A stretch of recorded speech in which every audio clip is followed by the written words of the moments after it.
thanks both of you for joining with me this afternoon to talk about UFOs, the UAP phenomenon, its connection with nuclear weapons, and what we as citizens can do to help educate each other and perhaps more importantly, motivate our representatives in Congress to begin doing their jobs to get to the bottom of this, you know? That's what we really need to see, I think. So if you just want to, you know, briefly introduce yourselves, and then I'll do the same. Okay. Yeah, Bob, why don't you go ahead and introduce yourself? Shall I start? Yes, please.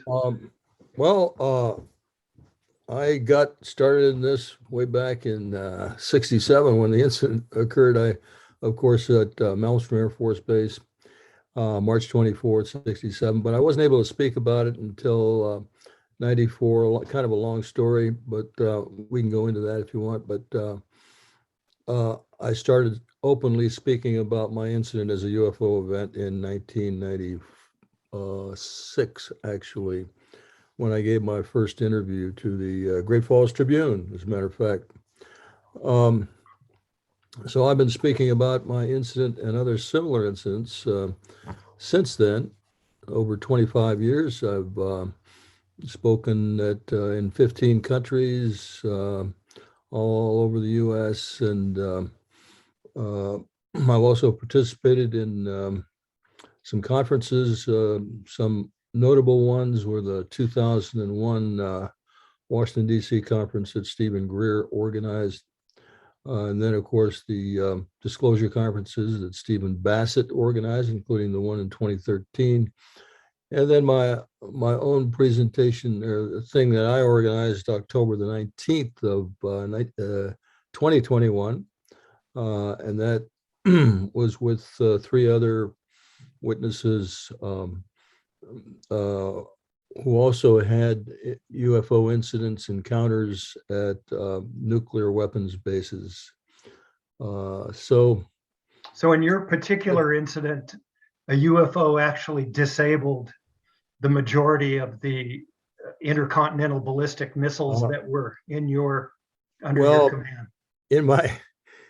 In my book, I think the first book, Fated Giant, I mentioned that maybe 6 to 10 missiles were disabled only because my commander, thank you.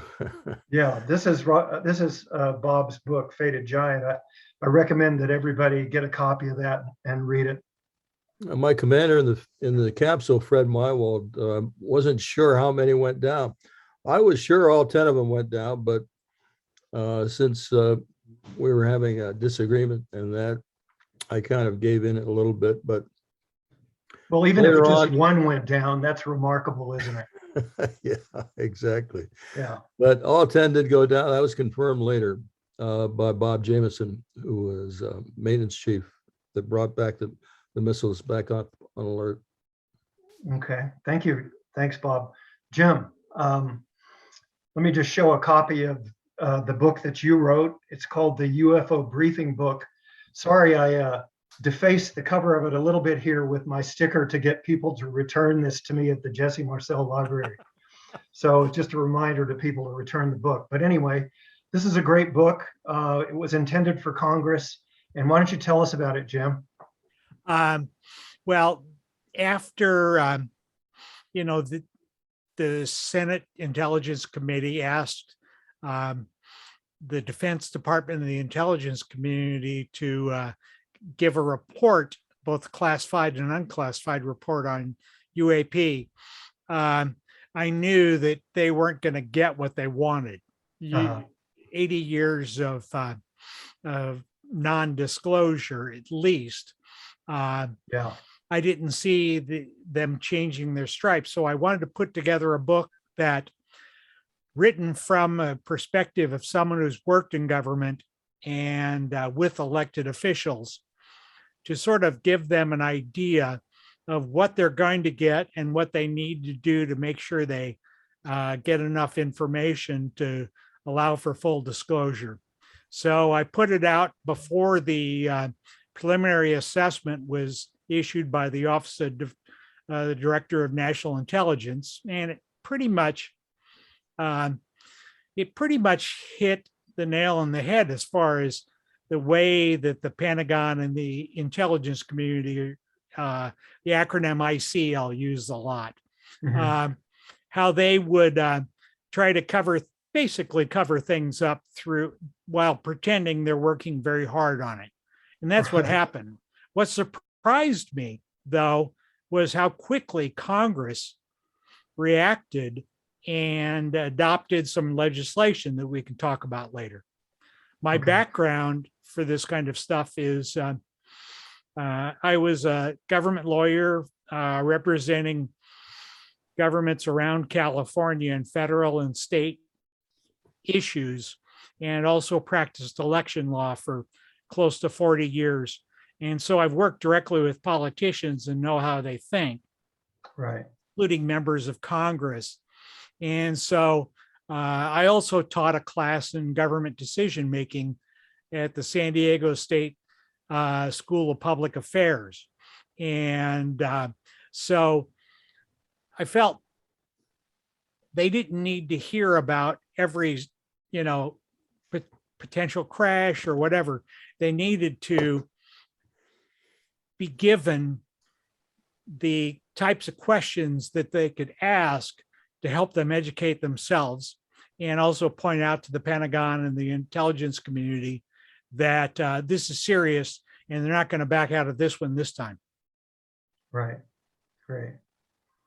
So my background is basically I'm just a citizen who's taken an interest in the UFO phenomenon. I did have a leg up in this because Jesse Marcel was a friend of mine and a colleague, a medical colleague at St. Peter's Hospital here in Helena, Montana, where I worked almost my entire career in anesthesia. And so I got to know him very well. And, most people know his story about his father picking up the debris from a crashed UFO near Roswell, New Mexico in 1947. If people haven't heard of that, then they are way behind and have a lot of catching up to do with this whole subject. But that's kind of where my interest in it came from. And over the years, I've realized just how important it is. And one of the things that made me realize that was the work that you've done, Bob, in exposing this really incredible information about UFOs disabling both US and Russian nuclear weapons. If people aren't paying attention to that, they just must be, they have to be, if we're ever going to get our civilization further down the road, in my opinion. So anyway, I'll just briefly mention that I wrote a book called UFOs, Nuclear Weapons, and a New Age of Reason that, I wouldn't have been able to write it if it hadn't been for the work that you've done, Bob, and educating me and many, many other people about this. So anyway, that's who I am. So, I wrote an outline. I'm sorry I got that to you guys so late in the game here. But anyway, I would kind of like to just maybe in a question answer format, and we can all sort of lend our opinions. What do you think about the UAP task force's stated position that we know UFOs are real, but we don't know what they are? Do you think that could be remotely possible, that the DoD and the intelligence communities don't know what these are? Either one of you. Okay, well, I'll jump in on that. Of course, the DoD and the intelligence community absolutely know that these are not objects that could be produced, manufactured on Earth, because of what everybody recognizes. the performance capabilities of these objects, as testified to by the pilots of the TicTac pilots and the Navy, and also many other witnesses throughout the last 70 years. In my case, in my incident, the object that hovered over our facility and shut down our missiles would have had to send signals to each of the missiles separately, by penetrating 60 feet of earth and concrete and penetrating a triply shielded cable, a huge cable, I'd say about 8 inches in diameter. Yeah. And send a particular signal to a particular piece of hardware, because a suspicious piece of hardware that probably caused the shutdown was called logic coupler. It's kind of like a computer that simply upset the stable platform used in an inertial guidance system. All the missiles shut down for a guidance and control system failure. Not only mine, but the ones that happened at Echo Flight 8 days earlier. The same cause, the same situation, UFOs overhead. So if we assume that happened 1967, we agreed that it did happen. Wouldn't, if it was the Russians or the Chinese that had this hardware to do this, wouldn't they have already bragged about this and informed the world that they could do this for no other reason than bragging rights? And here we are, 50 some years later, and no such announcements. Right. And yeah, well, you're right. We heard, David Fravor, the Navy pilot, the F-18 pilot, say that that the TicTac UFO that he chased was responding to his actions, and it was under intelligent control. And we heard Kevin Day, the radar operator aboard the USS Princeton, tell us that the object that he was tracking on his radar went from an altitude of 80,000 feet down to an altitude of 20,000 feet in 0.75 seconds. That's some data that I got out of your book, Jim. Thank you for that. Well, if you do the calculation, that comes out to somewhat greater than an average velocity of over 54,000 miles per hour. And that's just beyond the pale. We don't have anything like that. And the Department of Defense and the intelligence community know this, and yet they're putting the story out to Congress and to the American people that we don't know if this could be Russian or Chinese.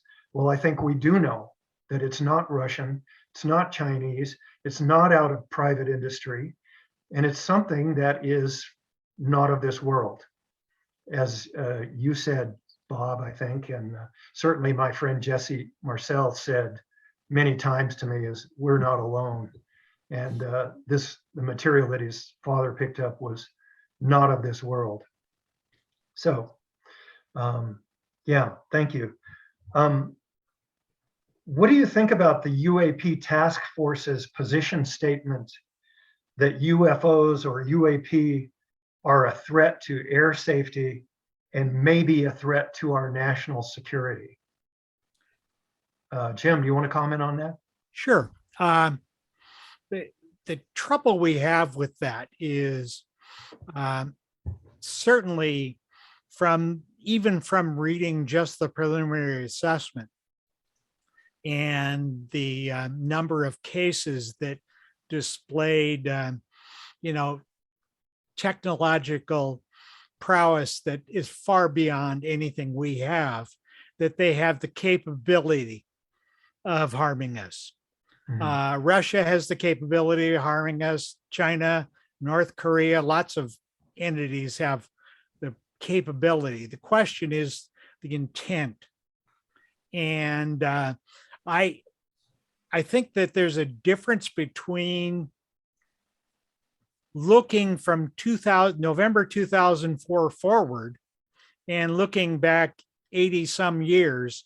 And I say 80 years because the first known incident that has been declassified was of Foo Fighters in 1942, including around the Hanford nuclear plant at that time. It was one of the first places that UFOs, flying saucers, whatever you called them back then, were close to nuclear facilities, because that Hanford was a big part of the Manhattan Project. So I think that we don't know the source, but whether they intend to harm us, and because of the extinction level, possibilities with that even though we don't think that at least I don't think that after 80 years, they would have, if they wanted to get rid of us, they'd have done it back then. But because the risk is so high, they can't, in my opinion, exclude it off the table at this point. So, I worked on a lot of disaster program preparations, and we did lots of, different test studies to see how things were. And occasionally, one time we did one in 2004, I believe, in the county I live in California, on a suitcase nuclear bomb being blown up in downtown San Diego. Wow. The chances of that are very remote. But if it happens, you got to be ready. And so to me, the threat is still on the table. There's no question that if it was Russia or China, frankly, we'd already be speaking Chinese or Russian. Yeah. I mean, they would have rolled out a flying saucer at Mayday parades, like they do everything else. And, considering Russia's incompetence in bullying and incompetence in Ukraine, we'd already see one. I mean, so, the fact that it's the trouble we're having on looking at this threat is that the Pentagon and the IC won't admit, and they've yet to admit that there's a non-terrestrial possibility of these. Yeah, can I add something? Sure. What concerns me right now is this new military agency called Space Command. And reading between the lines as to what their purpose is, it could be that the DoD has decided already that this is an enemy. These objects constitute an enemy force, and they're going to have to develop weaponry to fight it. And this concerns me a great deal because, well, number one, nobody in DoD has come out and said that, they've made a decision about what UAP represents as far as a national security issue. And number two, there's probably weapons development going on behind the scene in high secrecy on how to defeat these objects militarily. So, and all this is being done without the knowledge of the public.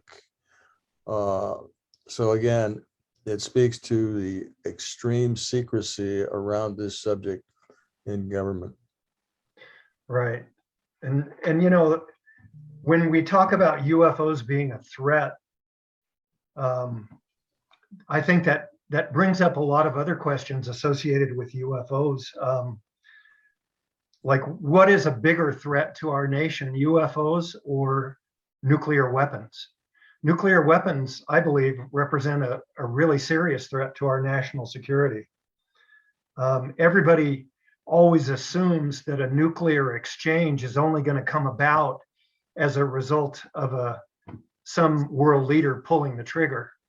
Well, I think it's just as likely that a nuclear accident can happen as a result of some mistaken identity or some electronic glitch or some coronal flare from the sun, or, there are just so many different things that could lead to an absolute disaster with these systems.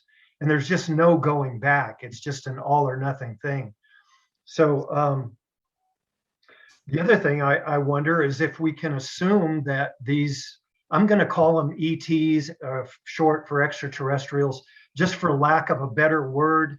I don't know who they are, but there's somebody else. They're non-human. They're very intelligent. They're very technologically capable. And how long are they going to have patience with us continuing to jeopardize the entire biosphere of this planet over our arguments about who has the best socioeconomic system, or when it comes down to that, it just seems like that we should be able to work these things out diplomatically rather than holding these nuclear weapons at each other's throats. And then, there's also the issue of American citizens have been taught to mistrust the word of each other. We've been taught to mistrust our government. This is not, this cover up of all of this for so long, for really our entire lifetimes. What we've learned is that we cannot trust our government to tell citizens the truth. And that is something that is, in my view, a serious problem if we're going to maintain the pride that people have in our nation and the integrity of our nation, and try to maintain our status in the world. We have to have the respect that a nation like the United States should try to merit. And I don't think that telling lies about this over decades is really getting that job done. So, could I follow up on that point? yes, please do. This gets back to the first question you asked Bob also is, does the Pentagon know or the IC? What I worry about is that I believe that you can say that the Pentagon and the IC know that there are extraterrestrials, ET, and they control these craft. But I don't think it's been so compartmentalized. Probably a good part, the most of the people that talk, including probably the ones that wrote this report, may not know everything. And that's the scary part, Right. because you've got the Space Command, or as I call them, the Space Cadets, but that goes back to 50s kind of serials that we'd go to the theaters and see every week. What worries me is that a group that may have knowledge of this and is trying to develop weapons in a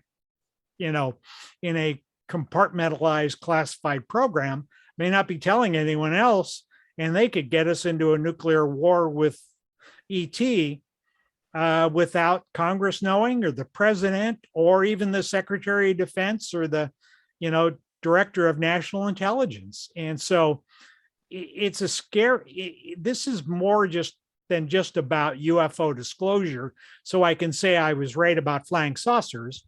This Right. is something that's serious that we could end up, accidentally, without anyone knowing it, starting off a war that could wipe out the entire planet. And whether it's between us and, when, some mistake is made that, you both talked about earlier. Mhm. And so this is my opinion, the most serious question that we face right now is, the public needs to know, Congress needs to know, and if not, we could end up with dire consequences. Agreed. Yeah, absolutely.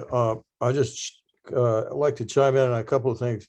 One is, Richard, you're absolutely right. There have, in fact, been many accidents that could have resulted in a nuclear blast, yeah, unintentionally, of course. Mhm. Um, a bomb was even dropped from a B-52 and I think over South Carolina or North Carolina once. And once in Uh, Spain, there was a by crash. Yes. accident, there was crashes in Spain. Um, yeah, there have been many accidents that could have resulted. The other thing is, you may or may not know that we're already putting radiological material out in space. That's something called RTGs, radiothermal generators that generate electricity for satellites and also landers on Mars, things like that, and on the moon. Um, so what does ET think about that? Us taking radiological or radioactive material out into space, because we're going to be building very shortly bases on the moon, Mhm. and so are the Chinese, and so are the Russians. Well, maybe not the Russians, but the Chinese.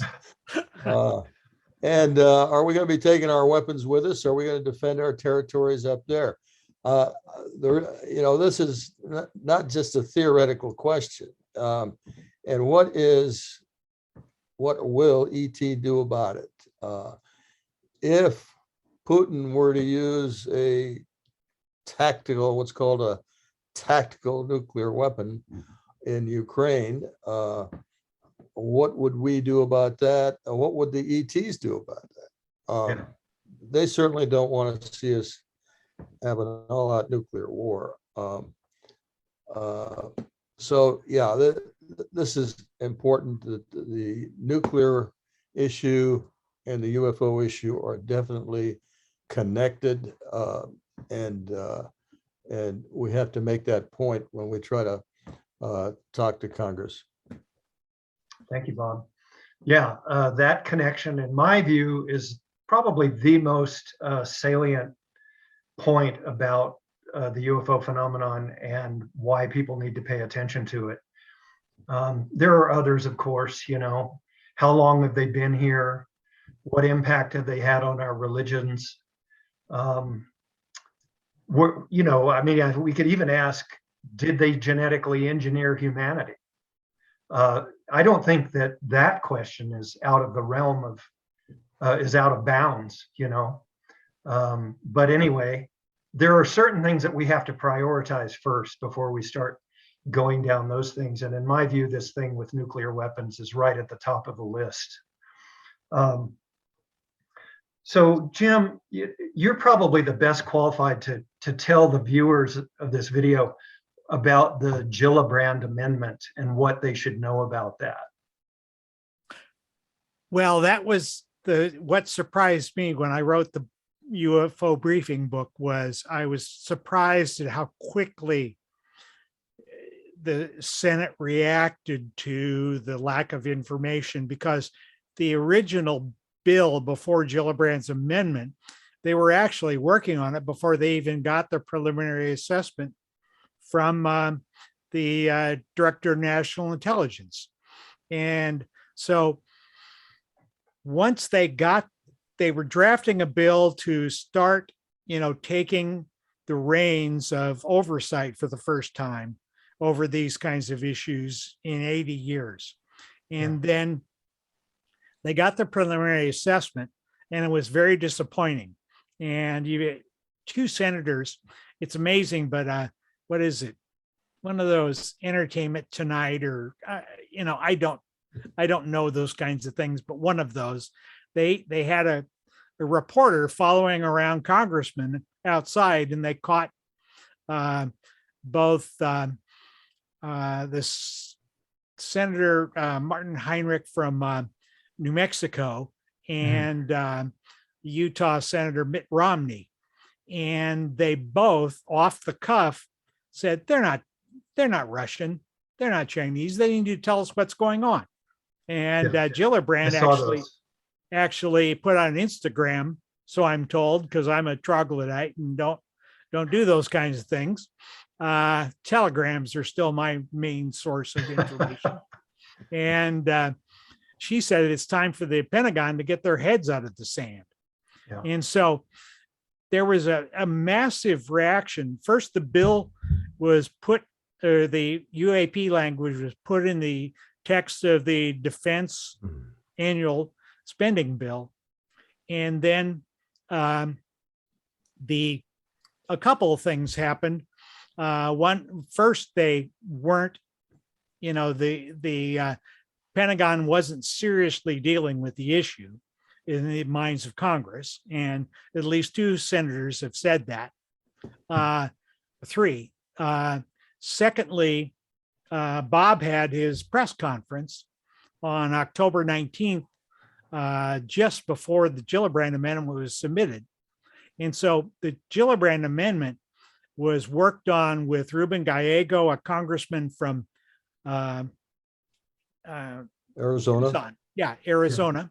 And of course, staff, because, when you say a senator drafted things, it's really staff that does that kind of stuff. And the Gillibrand Amendment, what it did is it put some real oversight teeth into the bill, that because the original bill said things like they need to consult with other agencies. The Gillibrand bill ordered them to consult with certain agencies. The Gillibrand bill also said if there's some department that isn't turning over information, even though it is classified, this organization that the UAP program was setting up under the bill was entitled to classified information. If somebody creates a bottleneck, the UAP program is required to inform the ranking member and the chair of every one of the 8 committees that there is a roadblock. And so that kind of stuff is what helps in oversight. One thing, let me ask a question, Jim. I was looking at like the 4 committees that are involved are intelligence, armed services, appropriations, and I think Foreign affairs. Foreign affairs. I was looking at the number of people in Congress that those in both the Senate and the House, how many people that would involve. And it looks to me like that's well over 200 different members. So maybe we can be a little bit more assured that a large number of people in Congress are actually going to be informed about all of this, okay? And I just wanted to point that out. Yeah, and the key element to that, I know I sent books to them, and it's expensive to send books to 200 congressmen. But the key element to that is whenever you're talking about intelligence or armed services or any committee with classified information, other senators and members of Congress, the House of Reps, they don't know how to vote on these bills. And so they rely on the expertise of the party members that are on these committees, and they have a level of trust. And in the situation of the defense bill that this was a part of, it was the 61st straight defense bill that was adopted on time. And the rest of the government's running on continuing resolutions and fights like crazy, yet defense is the one. And so on November 23rd of last year, right in the middle of debating this, because Gillibrand put in her amendment on November 4th, and then she amended it on November 15th or 18th, I can't remember right now, and added co-sponsors. And the co-sponsors were quite a list. It included, let's see, a Missouri Republican. I can't think of his name off the top of my head, but they had 4 Republicans and 1 Democrat, Martin Heinrich. And Lindsey Graham was part of that list. And some pretty knowledgeable senators were on that. And so what that signaled to the rank and file of the membership is that we've got your back on this. Mm-hmm. And so whenever they put that out, it pretty much, cemented that they were going to get the votes.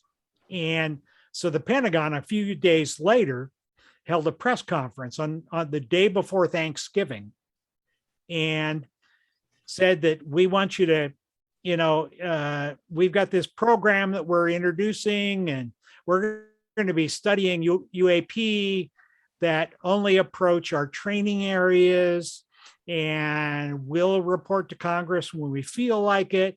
And we really haven't fleshed this program out, but we will in the future. And so they were hoping to trip the bill up and to try to prevent it from happening. And so in response to that, by December 7th, the conferees from House and Senate got together and put together a defense bill, including the UAP language, that went ahead in a unified bill and basically told the Pentagon to pound sand on their end run, which is quite amazing because I've been working in government. I worked in government and taught about it for 40 years. And you don't have the bureaucracy tell the legislative body when they're in the middle of debating the merits of a bill that, you don't need to do this. We've got it covered. You don't tell elected officials we got it covered.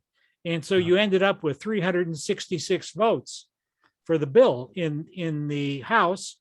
And I think it was 88 in the Senate. And so people listened, these elected officials listened to their colleagues and not the Defense Department. Right. That's pretty amazing. It is. Bob, yes. Let me just add a couple of things. The section that Senator Gillibrand included in the bill, the Non-Defense Authorization Act, has 3 paragraphs referring to the question of nuclear weapons, right. Which I was very happy to see in the final draft. I have been in touch with someone, I don't want to mention his name, but he recently briefed the Congress by invitation on his knowledge and records of UFO incidents. And he told me that people in Congress, senators also, and their staffs, by the way, the staffs, I'm sure, Jim, you'll agree, do a lot of the research to inform their congressman or woman about what it's all about.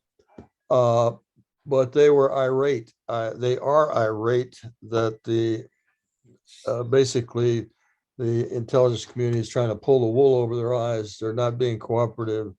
They're withholding information, and they are outright lying to them about certain topics. And this is fairly recent, I'll say, within the last 2 months.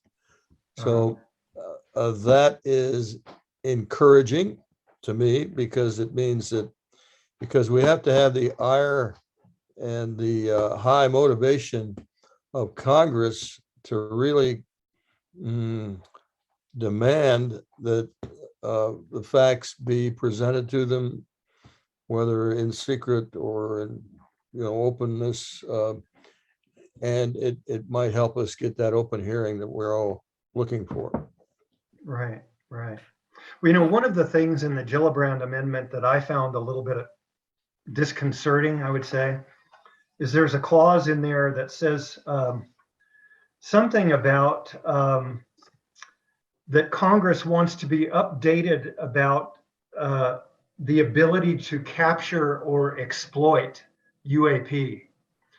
And relative to your previous concerns that you expressed, Bob, about the Space Force, and whether or not we might end up in a war with these beings who appear to be quite technologically advanced, that phrase in there concerns me, and it's another reason that I think Congress has to have all the facts before they can really be well qualified to be making decisions that are going to affect all of us.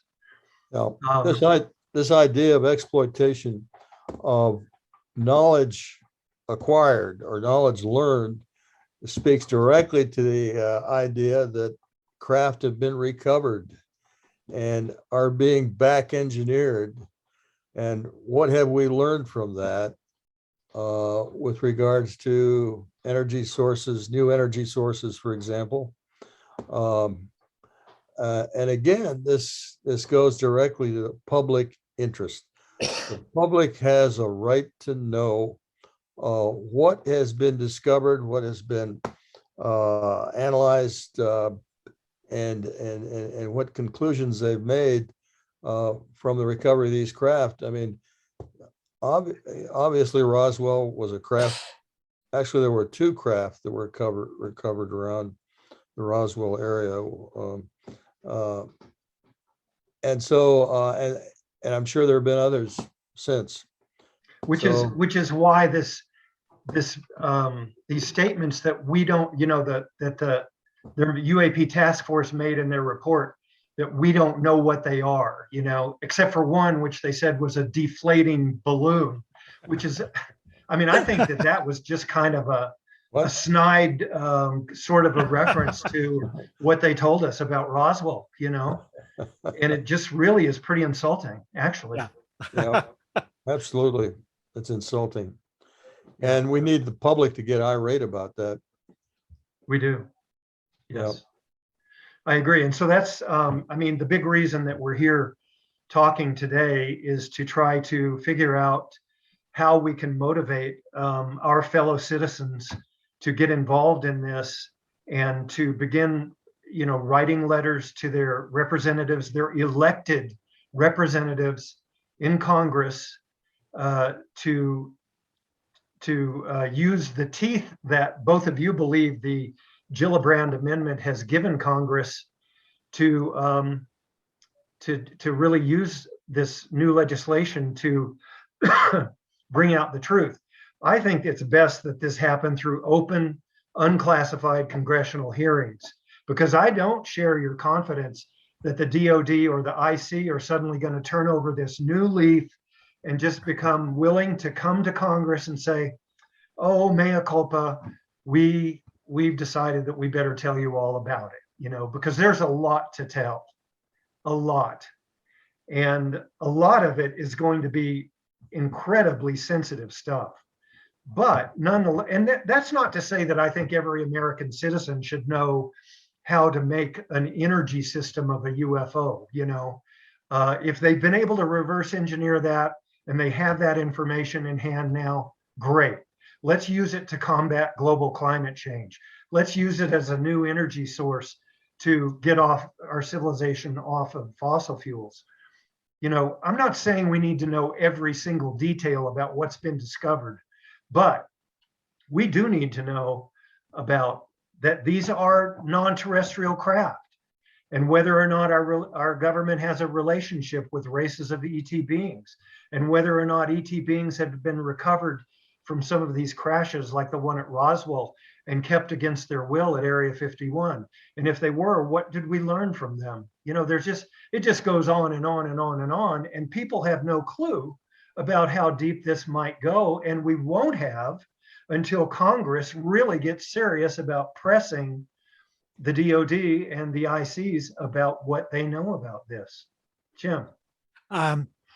Back to the point about the concern. I share both your concern about that language in the Gillibrand Amendment that, basically lets them keep programs together to exploit this.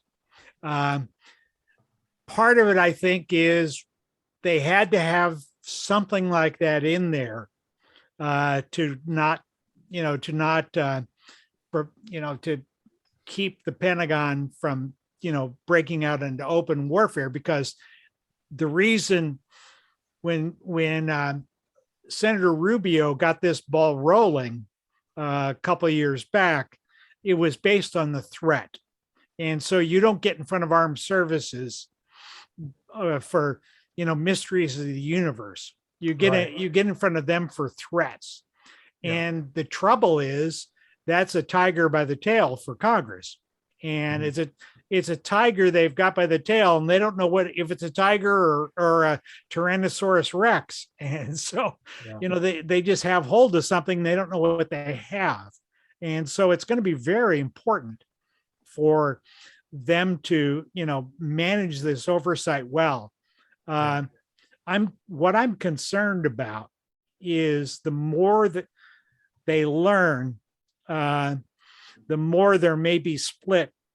There are still what we called in the 80s and 90s neocons in Congress who, the first option is go to war. Right. And I worry that behind classified doors, once the Pentagon comes out, they're going to play to that group to keep things secret. And so there may, right now, everyone's on the same page, but down the road, we're going to see a split. I don't see hearings right away because they haven't even formed the office yet. They have to 180 days to June 25th to form the UAP office or program. And as we've seen with the Pentagon, everything's done on the last day that they have to. They wait till the very last minute. The first annual report comes out October 31st. Right. So my thinking is 2023. If the Pentagon and the IC aren't becoming more forthcoming, that you'll see Congress maybe start rattling chains about public hearings, because you put Kevin Day or Commander Fravor up in the witness stand, on live TV, and you're going to have, Dancing with the Stars. It competes will lose, the American public will watch that. And so, they've got a big ace in the hole, but once they play it, they play it. And so, the hearings I see as a threat, to keep, the Pentagon moving forward. And if they're not in the next year, because 2023, think about when it's a 5-year program. There will be a midterm in 2022. There will be a presidential and general election with a third of the Senate and all of Congress up in 2024. And then there will be another one in 2026. And so you're talking about 3 major elections. And so you've got to hit these off years. So 2023 and 2025 are probably the best years, for us to push on this, where, you're not, you usually don't have hearings where they're all holding hands and going kumbaya in an election cycle, so to me, we need to target that, for the public to get involved. And so what about, I'd just like to hear both of your comments about amnesty for whistleblowers. If we were to have open congressional hearings about this, which I think we need to have, would you think that a period of amnesty would be an appropriate thing to do?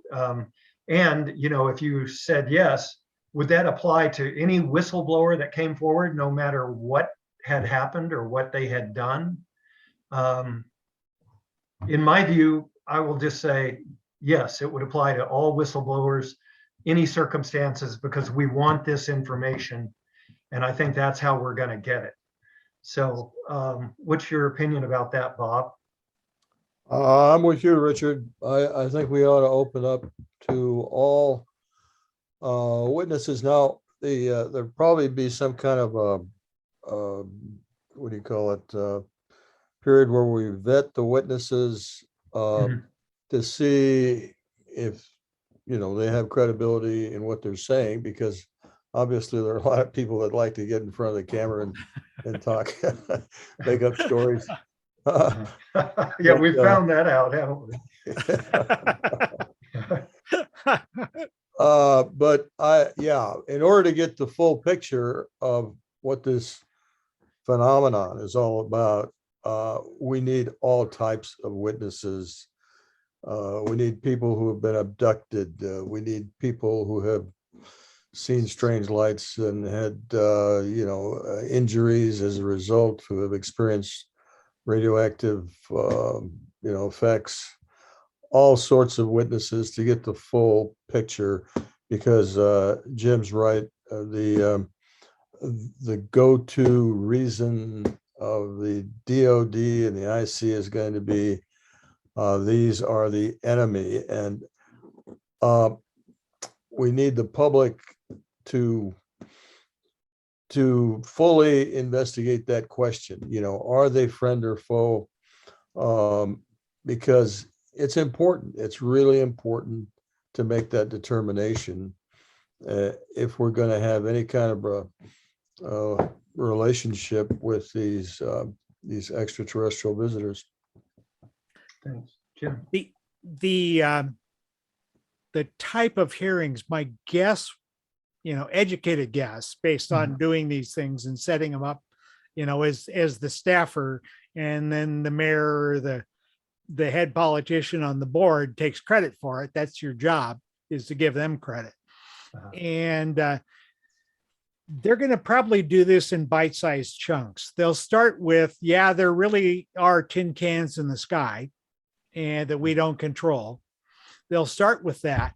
They'll probably go to health effects because that's you're talking about pilots that have had problems from that.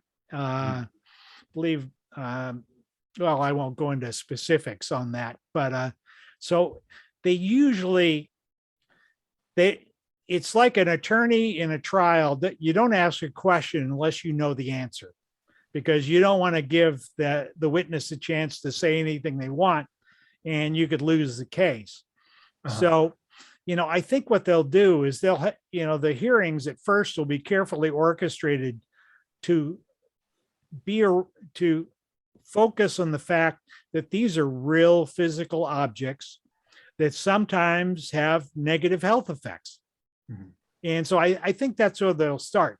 The question is, the second and third and fourth hearings are going to go into the other issues, because this is a massive onion and they're going to be peeling back a layer at a time, with the Pentagon and the IC fighting their tooth and nail at every step. And so starting out, but as far as, an amnesty period, in the UFO Briefing Book, I talked about that. We have systems in place right now, and we just need to apply them to here. Right. When a whistleblower files a complaint with the inspector general in any of the intelligence community agencies or with the Pentagon, if it has something to do with national security, they're required to inform Congress, the heads of whatever the applicable committee, intelligence or armed services, within 7 days. During the impeachment stuff, that wasn't done. And so that was one of the issues. So, the system's in place. What Congress needs to do is to either legislate or make sure in some way, shape, or form that the current system, which is already set up for this, is utilized to bring forward people. And I think what they need to do is, if the Pentagon is unwilling, they need to adopt legislation that says that non-disclosure agreements are hereby waived on this subject.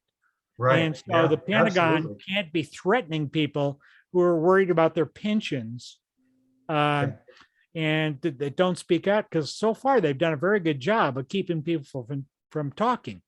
I mean, Bob was, the first big step in the process. I know.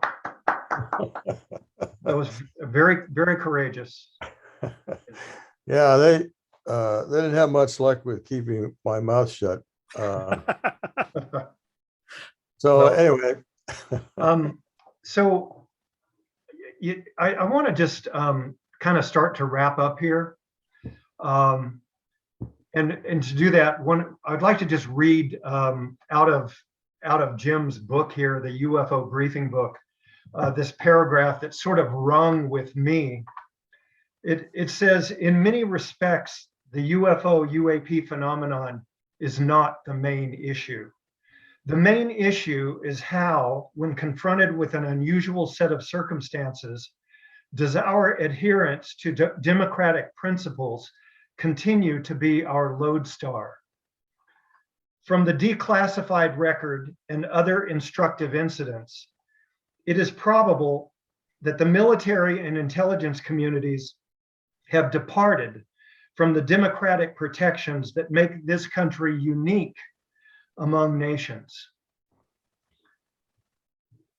That is an important statement, and I think it's such an important thing for all of us to think about. What direction do we want this country to go? And what do we need to do to get it back on course? And I think this subject has a lot to offer in that respect. Yes, Bob. yeah, let me just chime in. By the way, I want to congratulate Jim for that quote or that statement. Absolutely. The way I look at it is that this extreme secrecy over this particular subject, withholding such information of this nature that is so profoundly significant for the public to know, is very much anti-democratic. Yes. Because as we know, the principle of democracy is the people must be informed in order to oversee their government. Yes. Otherwise, we have corruption, endemic, systemic corruption in government. And I think that is the main reason that the IC, the DOD agencies have not come forward, because they would have to admit that they have been withholding such valuable and important information from the public for decades, intentionally. They would have to admit that. But yeah, this is definitely related to, again, our democratic principles and the survival of our democratic form of life. I agree. Thank you, Bob. Jim, do you have anything else that you want to add? Well, I think what people ought to know is, if you need to contact your congressman, you need to contact your representatives, the 2 senators and the 1 House of Representative member on this, and keep doing it. One thing that helps are letters, because letters, everyone can send an email on their form. And so there's thousands of those sitting there. My son showed me an app where all you do is punch in 3 things and you send a letter to your congressman, by internet. And I couldn't figure out the app and how to do it. So I wrote a book, but but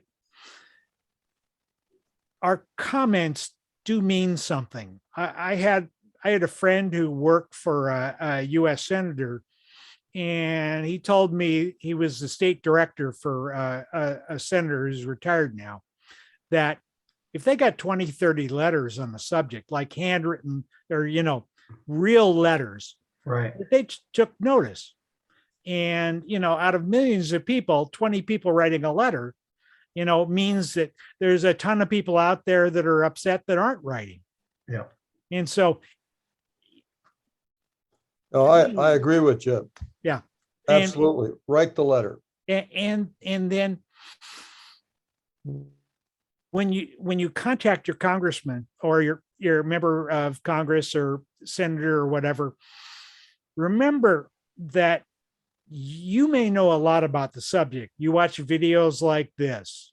And so you probably, unless they're on the intelligence committee, and even if they are, you may know more about the subject than they do. In fact, chances are you do. And so you got to keep it simple at first. You know, we can't start talking about whether the Arcturians are attacking the reptilians or whatever. You know, we've got to start with, yeah, they're real objects in the sky, and we got to figure out what's going on. You know, start with the simple stuff, because we want to be able to connect with them. You know, it takes a long time to make change in government. Small steps are what we need to do. And so take those first small steps. And if you think you have no impact, one of the people on this call, Bob, did a GoFundMe thing and raised just over $13,000, held a press conference 2 weeks before Gillibrand put in her amendment talking about nuclear weapons. When her amendment came out, there was a list of things that they had to do. And the last 3 things in the list were all about nuclear weapons and the steps that need to be taken and who needs to be contacted. I know from drafting, whenever you stick something in at the last minute, you don't put it A whenever there's A through Q, because you got to renumber everything and something gets screwed up. You just stick them at the end. Yeah. I mean, that's what every staffer does. So that may well have come about as a result of Bob's effort and what he did. I would bet the house it did. Yeah. I would literally bet my house on it. So, and it's this supposed is to be worth a lot of money, but I haven't, you know, until I sell it, I guess I'll find out with prices going up, but I would bet my house on it. well, this is a good lesson for all of us. You know, all of us can make a difference if we'll just take the time and make the small effort to write to our congressman or woman and let them know how we feel about this, how important we think this is, and maybe we can move it along. So thank you very much, Jim and Bob, for taking the time to talk with me today about this. And I'll have this recording up on YouTube before too long. Great. Very good. Thank you. All right. Thank you so much. Thank you, Richard. Yes. Thank you, Jim. Yeah. Okay. Have a good evening, good weekend. Okay. Yeah. You too.